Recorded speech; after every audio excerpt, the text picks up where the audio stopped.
I took a leap of faith and gave birth to my child, believing it would lead to a happy life with Lucian Blackwood. I never imagined it would mark the start of my fall into despair. From that day forward, my son and I were confined by him for 8 long years, until the day his painting of his white moonlight won an award. Lucian placed the painting before my son, a satisfied smile lingering on his face. He explained that the figure in the painting was him, and that his white moonlight had never forgotten him. My son, beaming with excitement, asked, "Dad, you seem so happy. Can I go outside and play with my friends?" I gently ruffled his hair and reassured him. "No one will keep us locked up anymore. You'll be able to play outside every day." While my son grinned with joy, my heart felt like it was being drenched by an endless storm. It turned out that the white moonlight was the key to unlocking this prison of love. After putting my son to bed, I picked up the phone and called Grandmother Blackwood. "Grandmother Blackwood, Isabella is back. It's time for you to let us go. My son and I have been locked up for 8 years in this house, only ever leaving for dinners at your place." I hung up, knowing this prison cell was finally beginning to crack. Moments later, my son ran out of his room and threw his arms around me, his excitement spilling over. "Mom, is it true? Can I finally go outside and play like the other kids? Can I go to school too?" His eagerness made my heart ache, and tears welled up in my eyes. I thought back on the years of confinement and realized the one who had been wronged the most wasn't me, but my son, who had borne the burden of my choices from the moment he was born. Stroking his hair softly, I smiled and said, "Yes, we can go out." "What about Dad?" he asked, his voice filled with hope. "Will he take us to the amusement park together?" I fell silent, unable to tell him that soon he would have neither a home nor a father. Pulling him close, I whispered, "If you never see Daddy again, will you be sad?" He shook his head, echoing my own resolution. I had shed my last tear for this meaningless love. "Then I won't be sad either," he said earnestly. "I'll protect you when I grow up." That evening, Lucian dressed impeccably and left the house with a gentle smile. He was heading to celebrate Isabella's victory. They had been childhood friends, raced together, and their families had once been perfectly matched.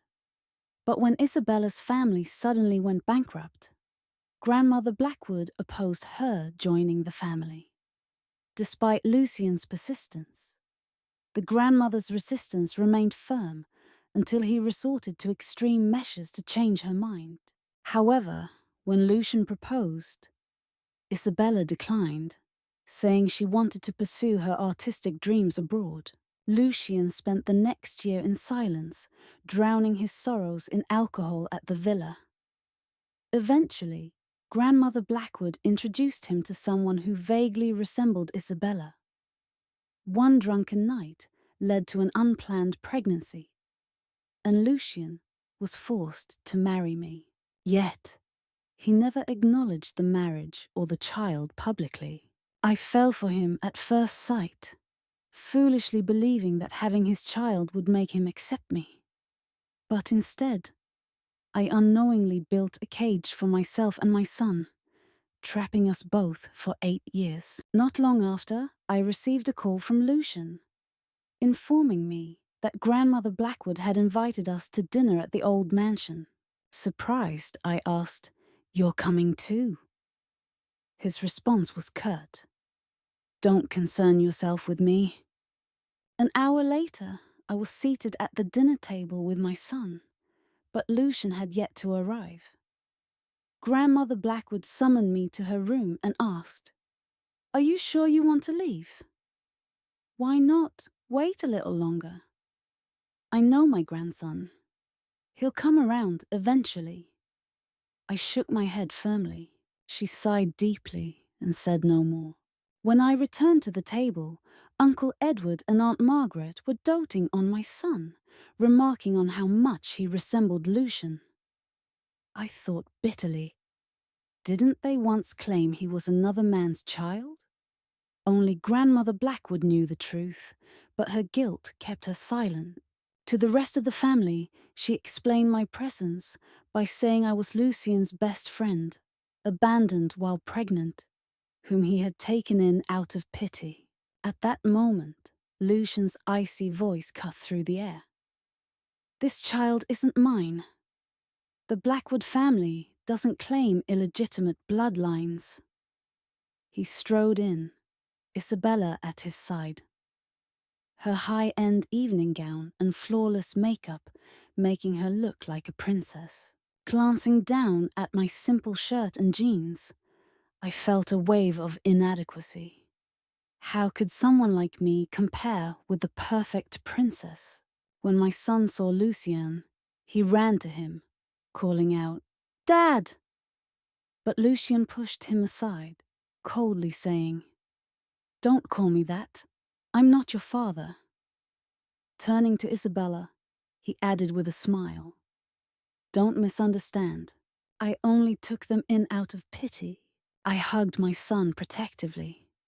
But Grandmother Blackwood's displeased voice interrupted. "Why did you bring an outsider to a family dinner?" Lucian sneered. "Since you insisted on interrupting my date with Isabella, I had no choice but to bring her here." Once respectful toward his grandmother, Lucian's attitude had soured after the past events. As tensions grew, Aunt Margaret quickly changed the subject, warmly greeting Isabella. "Isn't this Isabella? You're looking more beautiful every day. Come, join us." Isabella sat beside Lucian, receiving cheerful conversation from everyone except Grandmother Blackwood. Meanwhile, my son and I were invisible in the corner. After making a toast, Isabella suddenly turned her attention to me. Looking me over, she smiled and remarked, "You look a lot like me." Though her tone was light, the mockery was clear. Lucian immediately added, "It's just a coincidence. She can't compare to you." Wrapping an arm around her, he kissed her as the room filled with congratulations. Watching the scene, I hugged my son tighter, my heart breaking into 1,000 pieces. That night, back at home, I held my son in bed for a long time before sleep claimed me. In the dark, his soft voice broke the silence. "Mom, is that the white moonlight Dad was talking about?" What does white moonlight mean? It refers to the person he's cherished most since childhood. Someone irreplaceable. 628. Does that mean Mom isn't either? I smiled bitterly, a tear slipping down my cheek. "No, sweetheart, Mom is just a substitute." That night, he didn't return home. The next morning, as I was preparing breakfast for my son, the front door unexpectedly opened. Thinking it was Lucian, I paid no attention. But moments later, a voice I didn't recognize rang out. 6:48. "Wow, it smells amazing. Mum, I'm starving. Can I have some too?" Before I could process what was happening, a little boy darted into the kitchen, followed closely by Isabella. Leaning against the doorframe, her expression had shifted from the sweetness of the night before to one of disdain.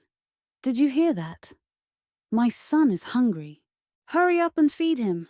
7:08. I gripped the spatula tightly, my voice cold as I asked, "How did you get in here? Who gave you permission to come?"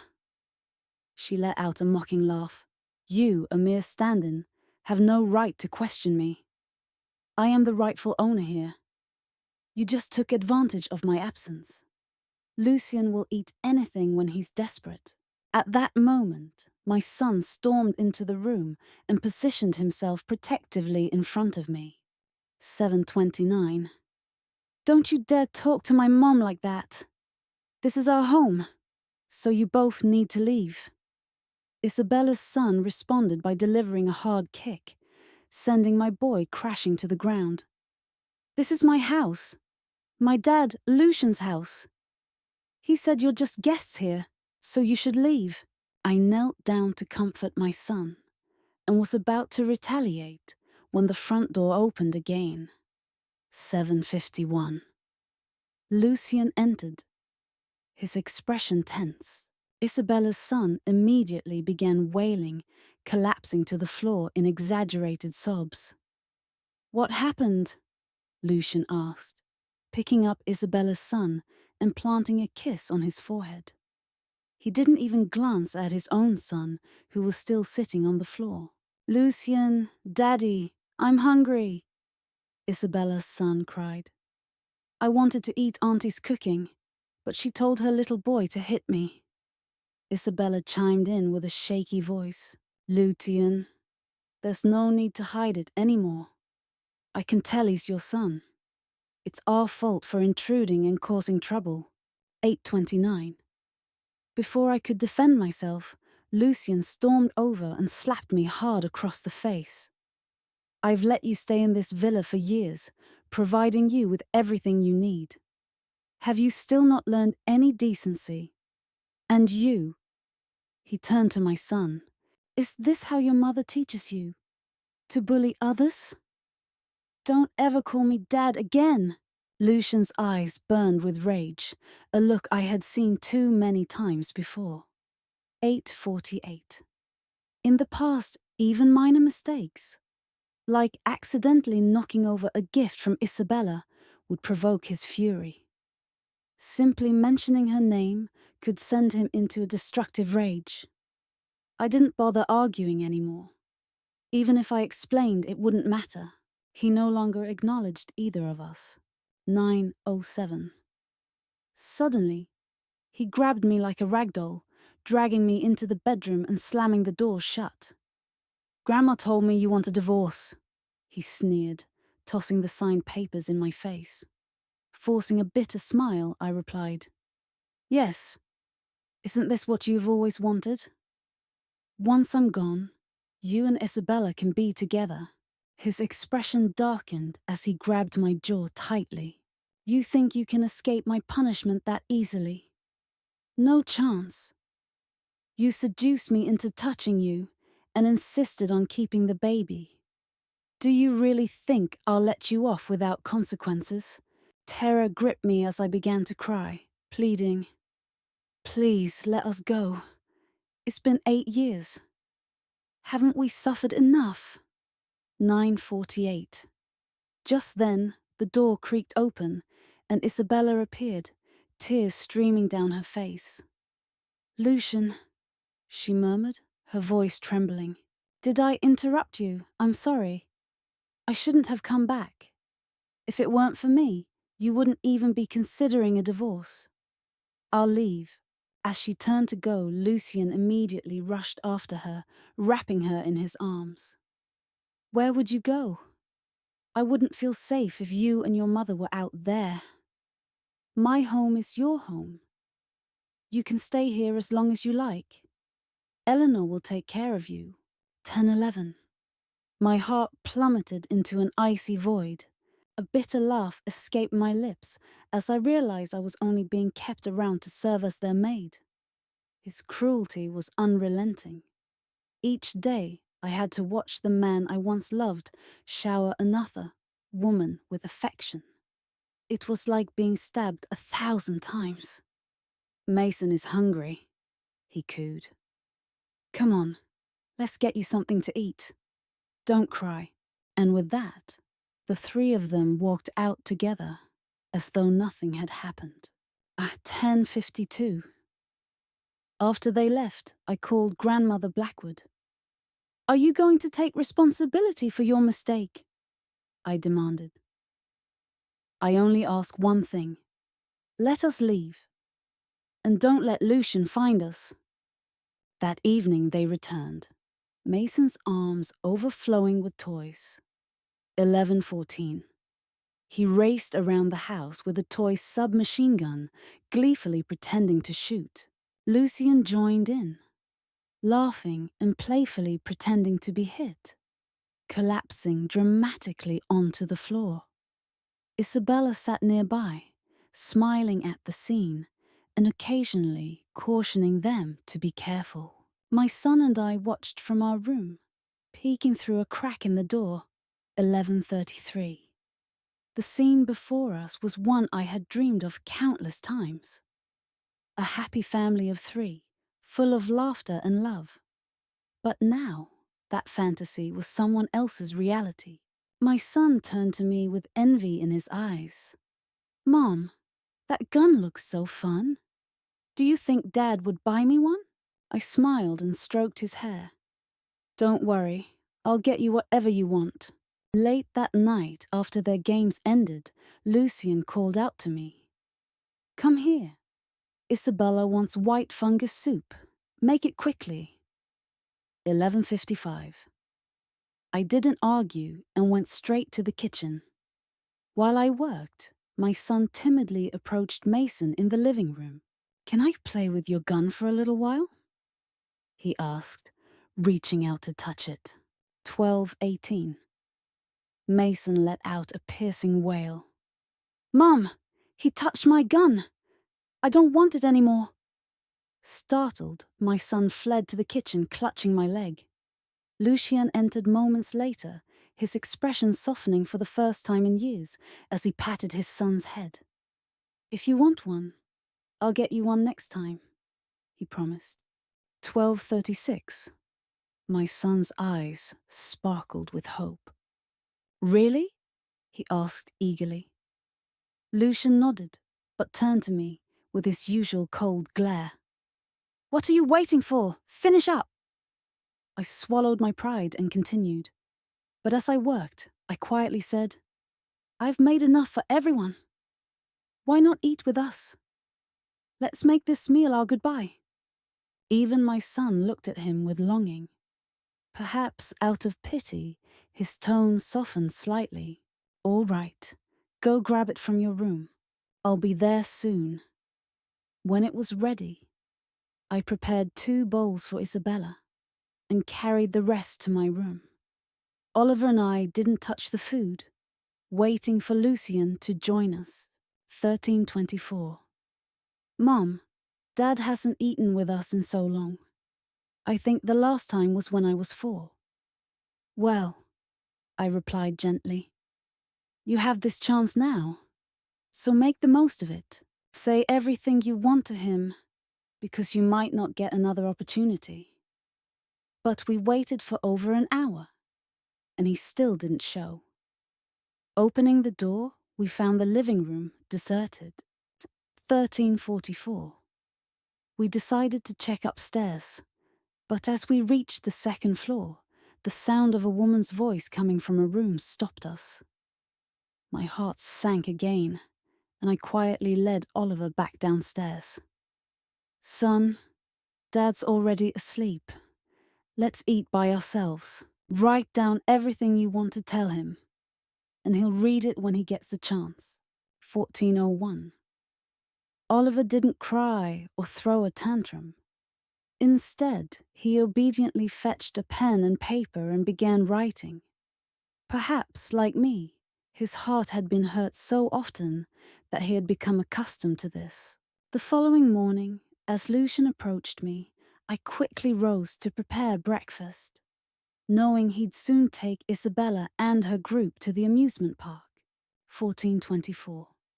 After knocking on their door for some time without a response, Lucian kicked it open, only to find the room empty. His chest tightened. For 8 years, I had never left the house with Oliver. Frantically, he searched every room, convinced I must be hiding as a form of protest for him bringing Isabella back. 14:45. "Eleanor, come out right now. Do you understand the consequences of pulling such childish stunts? Oliver, if you and your mother don't come out, I won't buy you anything." But no matter how much he called or searched, there was no sign of us anywhere in the villa. Calming himself, he returned to our room. 1503. What greeted him was a completely barren space. Our belongings were gone. On the desk were a signed divorce agreement and a small envelope. Picking up the letter, he found it was written in Oliver's neat, childlike handwriting. As Lucien unfolded it, the words revealed a message from his son.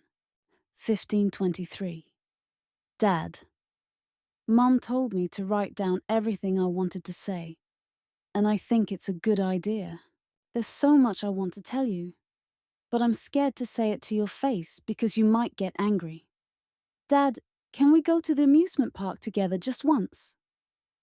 I've seen children on TV there with their parents, and everyone was smiling. I've never seen you smile, and I wonder if your smile is as sweet as theirs. 1542. Dad, can I go to school? The other day, I saw kids from the next villa with their school bags and uniforms. I envied them and wished I could go too, make friends and learn things. Dad, can you be kinder to Mom? She takes care of this huge villa, cooks, and looks after me all by herself. It's so hard for her. And sometimes she cries all afternoon. 1600. You're so rich. Can't you hire someone to help her? I hate seeing her cry. I want her to smile again. Dad, I have a secret to tell you. I once dreamed of you taking Mom and me skiing. I didn't tell Mom because she loves snow. And if she knew, it might make her sad since she can't see it anymore. Dad, after reading this, will you go see the snow with Mom? 1620. It's late and I'm sleepy, so I'll stop here.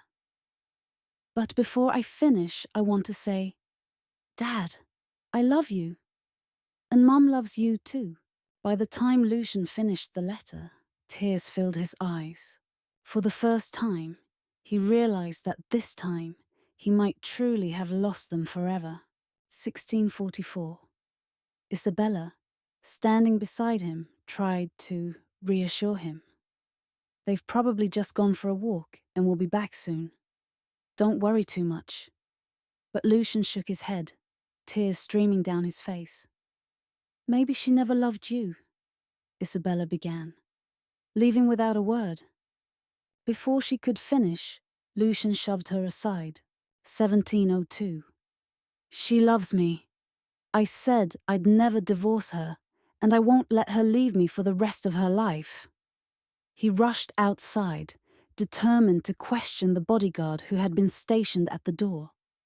Yet when he stepped outside, the place was eerily empty. 1719. The realization hit him like a brick. Only one person could have orchestrated their escape so seamlessly. Grandmother Blackwood.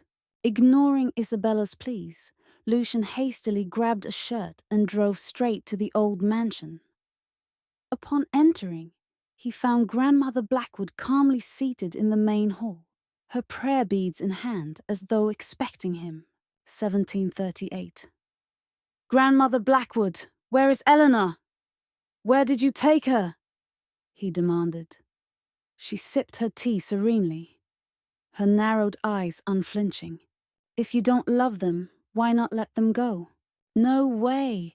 You forced her on me in the first place, and now you want to take her back. Lucien's voice cracked with fury. Grandmother Blackwood finally opened her eyes, her gaze heavy with regret. 1759. This was my mistake, and I must atone for it. You've made far more mistakes than this, Lucien shouted, his eyes bloodshot. You stopped me from marrying Isabella because her family went bankrupt. If it weren't for you, she wouldn't have left me for another country. 1825. Grandmother Blackwood's tone remained indifferent. You forget that after you threatened your life, I finally gave in.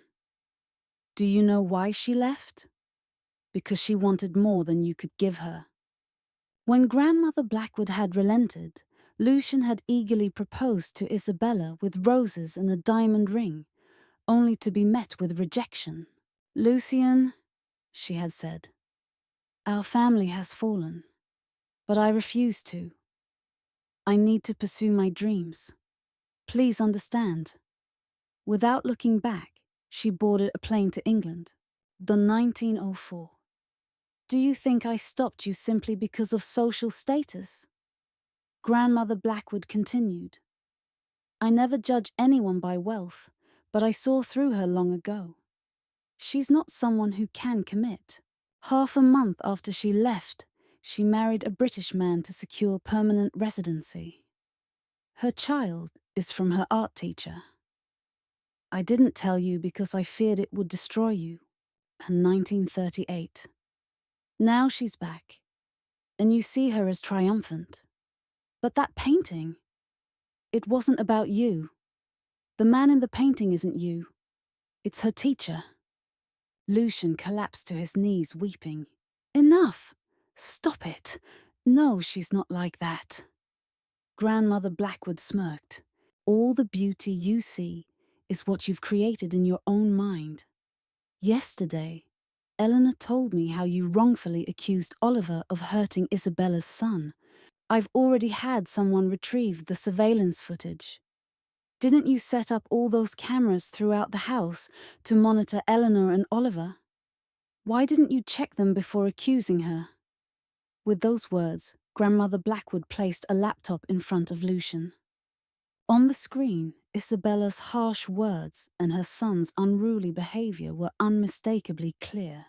Then 2021. Eleanor had access to all of these recordings. Grandmother Blackwood continued. "You can find her and her son for 8 years. She could have used these as evidence to report you for illegal imprisonment. But she didn't. Why? Because the only person who truly cared for you and treated you sincerely was her." Her words seemed to pull Lucian out of his haze. 2038. Memories of moments with me started flooding his mind, snapshots of our years together. He remembered when I was hospitalized for a stomach ulcer brought on by his drinking, even though I was suffering from severe morning sickness. I stayed by his side, caring for him until he recovered. 2053. After he was discharged, my own health deteriorated, and the doctors warned me of a serious heart condition that made pregnancy dangerous. I told Lucian, "I only want to leave you an heir. If you don't marry Isabella, you must ensure the Blackwood family's lineage doesn't end." 2113. Under Grandmother Blackwood's pressure, he married me, but there was no wedding, just a simple meal with her. After Oliver's birth, he confined us to the villa, guarded day and night. I never complained. When he came home drunk, dragging me to the bedroom to vent his anger, I endured it quietly, cleaning up the aftermath. 2132. When he called out Isabella's name during his frantic advances, I suppressed my pain and tried to meet his needs. On the rare occasion he took Oliver and me out, I silenced Oliver when he tried to call him Dad, instructing him to say Uncle instead. 2151. Through it all, my son and I never stopped loving him.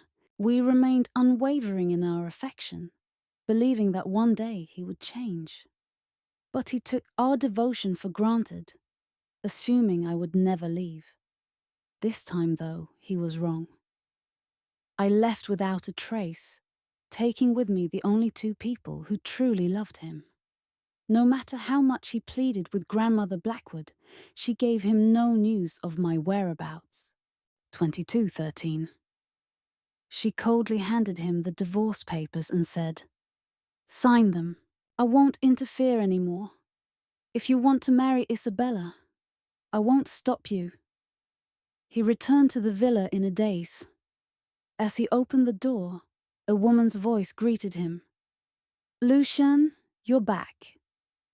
For a fleeting moment, his heart leapt, thinking it was me. 22:32. But it wasn't. Standing there was Isabella. The realization hit him like a bolt. His years-long obsession with her was absurd. He had abandoned those who truly cared for him for the sake of a woman built on deception. Overwhelmed with anger, he stormed into the room, throwing all her belongings out. "Get out! Don't ever let me see you again!" 22:55. Isabella, terrified and tearful, clung to him. "Lucian, what's wrong? Don't you love me? Why are you doing this to me?" He pushed her away coldly. "My love for you ended the moment you left for England. This home belongs to Eleanor and me. You're not welcome here. Leave." Lucian began an obsessive search for me, spending lavishly on missing person posters and chasing leads to different cities. 23:16. His dedication to the search caused him to neglect the family business, and his once proud demeanor faded into one of despair. Time after time he faced disappointment, and his heart grew more shattered with every failure. In 23:37, he finally came to understand the suffering I endured for 8 years. Every corner of the villa reminded him of the life he had with Oliver. My son's letter became his most read possession, its words etched into his mind. One day, as he reached for a bottle to drown his sorrows, Grandmother Blackwood, unable to bear his decline, visited him. 23:56. "Lucian," she asked, "do you love Eleanor?" "Yes, I love her," he exclaimed. "But you never told her that in 8 years," she replied. "I was blinded by my obsession with Isabella," he admitted. "I couldn't see clearly until Eleanor left. Now, everything in this house reminds me of her, tormenting me day and night." On 24:16. "If you love her, don't you know where her heart lies? Where she would want to go most?" Grandmother Blackwood asked before leaving. Lucian frantically searched for Oliver's letter, and as he reread it, tears streamed down his face. The answer had been there all along. My favorite thing was snow, and Aspen was my home. 24:35. After taking Oliver to Aspen, I watched my son experience freedom for the first time. He played in the snow, laughing and building snowmen with other children. I returned to my childhood home, cleaning every inch and unburdening my heart. Embracing my love for skiing, I became an instructor at the local resort. 25:15. One day, while teaching Oliver to ski down a steep slope, I asked, "Are you scared?" "No, I'm brave, and I want to grow strong so I can take care of you," he replied. We smiled and skied down together, tumbling into the snow at the bottom, laughing as the sun lit up Oliver's face. 25:37. A familiar voice interrupted our joy. "Eleanor, I didn't realize how beautiful your smile is." Startled, I turned to see Lucian approaching with a bittersweet smile. Shielding Oliver behind me, I demanded, "How did you find us?" Oliver wrote that he dreamed of the 3 of us skiing together. Lucian replied, "I'm here to make that dream come true." 25:57. "Don't come any closer," I shouted. "I won't let you ruin our lives again. We've escaped that prison, and we're never going back." Tears streaming, Lucian dropped to his knees. "Eleanor, I was wrong. I locked you away because I was terrified of losing you, just like I lost Isabella. Please give me another chance. I'll love you and Oliver with all my heart." 26:41. "Lucian, If you'd said this any time in the past 8 years, I would have given you everything. But it's too late now. I don't love you anymore. My love belongs to Oliver and myself. Let us go, and free yourself too. Just then, a loud rumble echoed from the mountain. A boulder covered in snow hurtled toward us. Paralyzed with fear, I couldn't move. 27:06. At the last second, Lucian lunged, shoving Oliver and me out of harm's way. The boulder crushed him, and he collapsed, blood spilling from his lips. With his last breath, he smiled weakly. Eleanor, I finally repaid the love I owed you. His eyes closed forever. 27:43. At his funeral, I spotted Isabella hiding in a corner, wrapped in layers to avoid recognition. She wasn't hiding from me, but from the media, as her art teacher had taken her to court for stealing his work. The scheme she had orchestrated with Lucian had backfired, leaving her disgraced and penniless. 28:03. With Lucian gone, Grandmother Blackwood finally announced Oliver's rightful place in the family. He enrolled in an elite school and began his journey to become the next leader of the Blackwood dynasty.